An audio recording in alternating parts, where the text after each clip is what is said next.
मार्गस्य नेतारं भेतारं कर्म भूभृतां ज्ञातारं विश्वतत्त्वानां वन्दे तद्गुणलब्धये वन्दे तद्गुणलब्धये।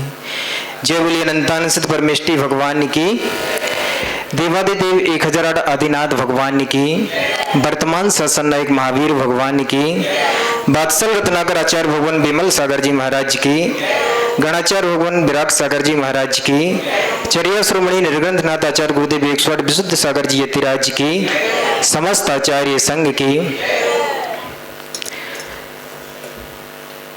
मेरा विषय है वस्तुत्व महाकाव्य में प्रकृति।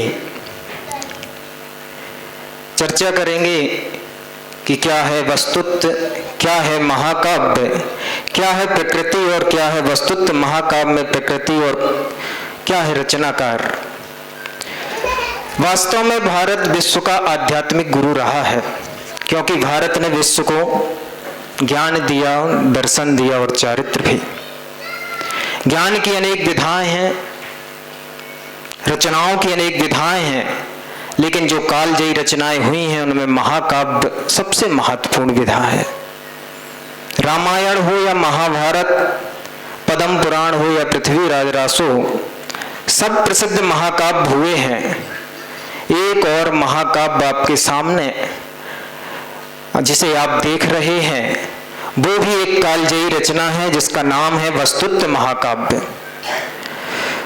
वस्तुत्वमयी है संपूर्ण अस्तित्व, और यह महाकाव्य महाकाव्य मात्र नहीं है, यह महादर्शन है, क्योंकि 6 द्रव्य से बाहर कोई विश्व नहीं और 6 द्रव्यों का वर्णन इस महाकाव्य में किया गया है, इसलिए यह विश्व महादर्शन भी है। निश्चित रूप से इनके रचनाकार चर्या श्रोमणी आचार्य गुरुदेव विशुद्ध सागर जी महाराज हैं, जिन्होंने अनेक विधाओं में अनेक ग्रंथ लिखे हैं, प्रवचन किए हैं, लेकिन एक कालजयी रचना वस्तुत्व महाकाव्य, जो कि वास्तव में एक एक कविता गहरे आध्यात्म को अनुभव कराने वाली है। और आचार्य भगवान की जो सबसे विलक्षण शैली है उसमें दृष्टांत दृष्टांत को इतना सुंदर ढंग से घटित करते हैं कि ये विश्व में कहीं और देखने को नहीं मिलता है।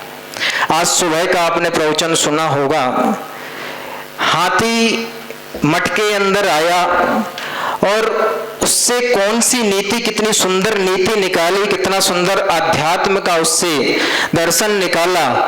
सबके लिए सामान्य थी वो घटना, जब पर्यूषण में हाथी मठ के अंदर आया और चला गया, लेकिन आचार्य भगवान ने उस प्रकृति के गेय को देख करके उसमें आध्यात्म जोड़ करके नीति वहां से निकाल ली। ये सबसे बड़ी विलक्षण क्षमता हुआ करती है।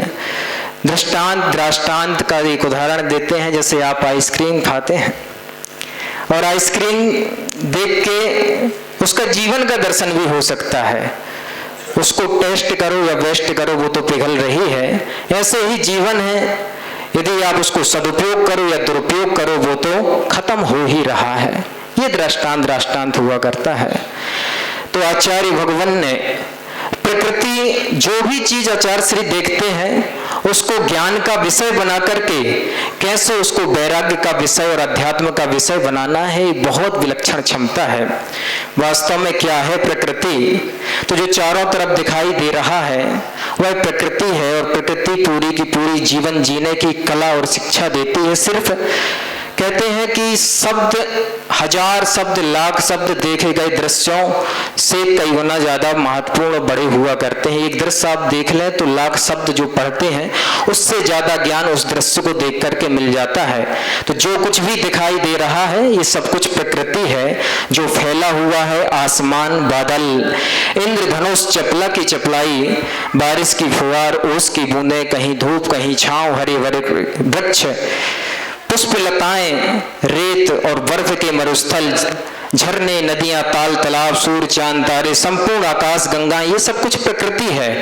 और कोई भी विधा या कविता लिखी जाती है तो कभी प्रकृति की इन विधाओं का, प्रकृति के इन अवयवों का उपयोग करता है अपनी विधाओं में, लेकिन आचार्य भगवान ने कैसे संसार का दर्शन और अध्यात्म और आत्मा का दर्शन इस प्रकृति की इन अवयवों को लेकर के कराया है, हम कविताओं में देखेंगे। बहुत सारी कविताएं हैं, समय इतना है नहीं, सिर्फ एक दो कविताओं पर ही दृष्टिपात करेंगे कि कैसे विलक्षण आचार्य भगवान ने उन गूढ़तम रहस्यों को इस पर वस्तुत्व महाकाव्य पर दिया है।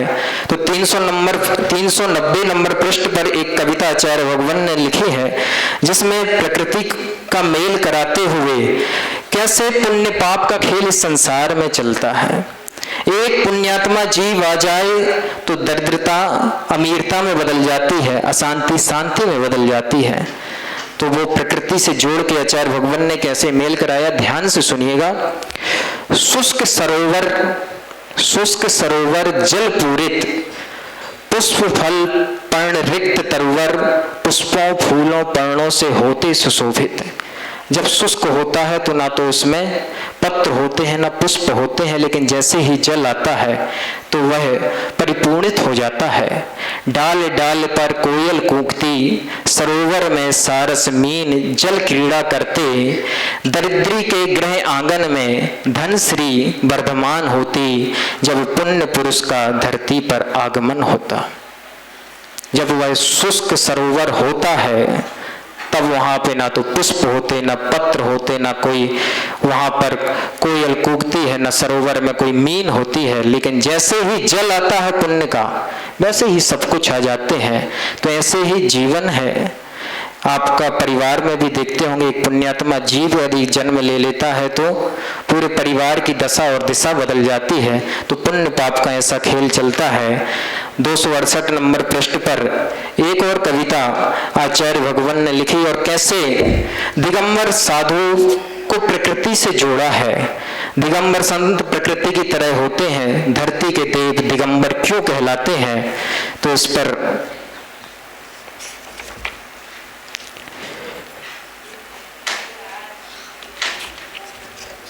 268 नंबर के पृष्ठ पर आचार्य भगवान ने लिखा है, सरिता सागर समीर वन उपवन। ये सब कुछ आप देखते होंगे प्रकृति में, नदियां समुद्र हवा को महसूस करते हैं, वन उपवन देखते हैं। सरिता सागर समीर वन उपवन 100 में होते, पर उपयोग सर्वजन करते हो।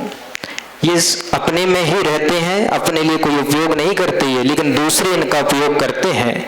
बदले में किसी से कुछ नहीं लेते, साधु निर्ग्रंथ दिगंबर, अंबर शून्य आडंबर विहीन, प्राकृत जीवन जीते, स्वयं में स्वयं के लिए दिगंबर कहा जाता है। दिशाएं ही जिनकी अंबर है, कोई आडंबर नहीं है इनके पास। और किसके लिए जीवन जीते हैं?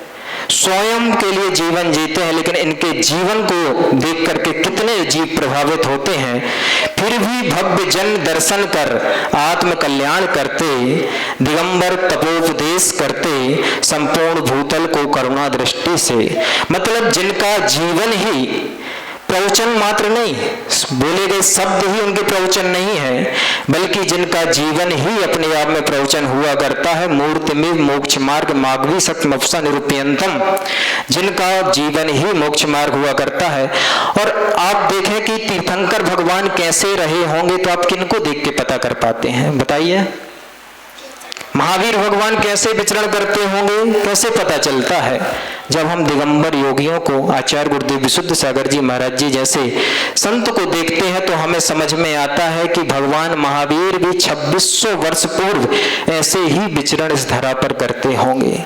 तो जो मंदिर में विराजे हैं वो हमारे निधि हैं, और जो मंच पर विराजे हैं ये हमारे प्रतिनिधि हैं कि भगवान कैसे रहे होंगे। तो जिनका जीवन अपने लिए जीते, अपने कल्याण के लिए जीते हैं, लेकिन इनसे दूसरे का कल्याण स्वमेव हो जाता है। जो जीव इनके दर्शन करता है वो मिथ्यात्व का त्याग करके सम्यक्त को प्राप्त कर लेता है। जो सम्यक दृष्टि है वो चारित्र की ओर आगे बढ़ जाता है। तो ऐसे परोपकारमय आचार्य भगवान और दिगंबर साधुओं का जीवन हुआ करता है। तो वो कविता में प्रकृति से जोड़ के आचार्य गुरुदेव ने बताया है कि आत्म कल्याण करते, दिगंबर तत्वोपदेश करते, संपूर्ण भूतल को करुणा दृष्टि से, पर परंतु बदले में कुछ नहीं लेते, इसलिए धरती के देव दिगंबर कहलाते। उनके श्री चरणों में जो भी पहुँचते वे उनके ही हो जाते, वे उनके ही हो जाते। इस प्रकार आचार्य भगवान ने दृष्टांत का इतना सुंदर समावेश पूरे ग्रंथ में प्रकृति के विभिन्न उदाहरणों को लेकर बहुत सारा यहाँ पर आलेख में है, लेकिन समय हो चला है, ज़्यादा समय न लेते हुए अपनी बात को हम विराम करते हैं कि आप पढ़ेंगे एक एक कविता को, जितना गहरा समय देंगे उतनी गहरी कविता गूढ़तम होती जाएगी और आपके जीवन को कल्याणमय बनाने के लिए तत्पर हो जाएगी। तो निश्चित रूप से ऐसे महान ग्रंथ को आचार्य गुरुदेव ने लिखा है। वास्तव में किसी ने कहा है कि जीवन में कुछ ऐसा लिखो कि पढ़ने लायक हो जाए, या जीवन में कुछ ऐसा करो कि लिखने लायक हो जाए। अपना जीवन ऐसा जियो कि पर्दा गिरने के बाद भी लोग तालियां बजाते रहें, लोग नाम लेते रहें। तो ऐसा आचार्य भगवान का जीवन है। उन्होंने जो जीवन में किया तो इतना उनके ऊपर लिखा जा रहा है, और आचार्य भगवान ने जो लिखा है वो पढ़ने लायक हुआ है। तो निश्चित रूप से हम सब भी आचार्य भगवान के चरण निश्रा को अपने माथे पर चरण धूलि को लगाते अपना कल्याण करें। ऐसी भावनाओं के साथ जय बोले आचार्य गुरुदेव विशुद्ध सागर जी महाराज की।